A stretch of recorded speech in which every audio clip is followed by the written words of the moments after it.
আমরা নতুন করে কোনো তদন্ত কমিশন করব না। বাংলাদেশের সেনাবাহিনীকে আন্ডারমাইন করা বা দুর্বল করা এটা একটা লক্ষ্য ছিল। এই পিলখানা হত্যাকাণ্ড শুধু বাংলাদেশে নয়, পৃথিবীর নৃশংস হত্যাকাণ্ডগুলোর মধ্যে অন্যতম। এই জঘন্য হত্যাকাণ্ডের পিছনে কি উদ্দেশ্য ছিল তা খুঁজে বের করার জন্য তৎকালীন সরকার দুটো কমিটি করেছিল, যার কমিটির রিপোর্টগুলো শেষ পর্যন্ত প্রকাশিত হয়নি। গত অন্তর্বর্তীকালীন সরকারের সময়ে একটা স্বাধীন জাতীয় তদন্ত কমিশন গঠন করা হয় এবং সেই কমিশনের রিপোর্ট আমাদের সামনে এসছে। আমরা সরকারে এসছি জনগণের ম্যান্ডেট নিয়ে অল্প কিছুদিন হলো।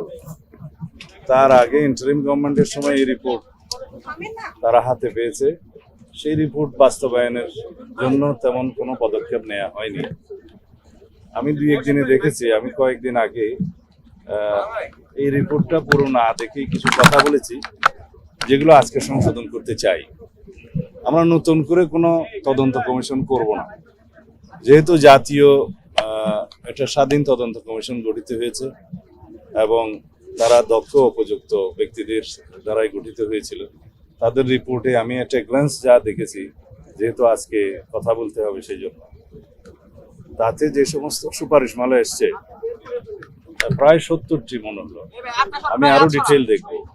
সেই সুপারিশমালার অনেকগুলো বাস্তবায়নাধীন, আর বিচারাধীন যে মামলাগুলো আছে, কিছু আপিল পর্যায়ে আছে, কিছু অ্যাপিলেট ডিভিশনও হয়তো আছে।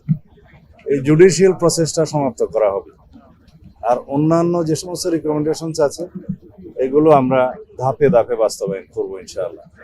এবং শহীদ পরিবারদের এই জাতিকে আশ্বস্ত করতে চাই যে পিলখানা হত্যাকাণ্ডের যথাযথ বিচার করা হবে এবং ন্যায় বিচার নিশ্চিত করা হবে, যাতে এই জাতীয় কোনো ঘটনা আমাদেরকে জাতীয় জীবনে আর না দেখতে হয় ভবিষ্যতে।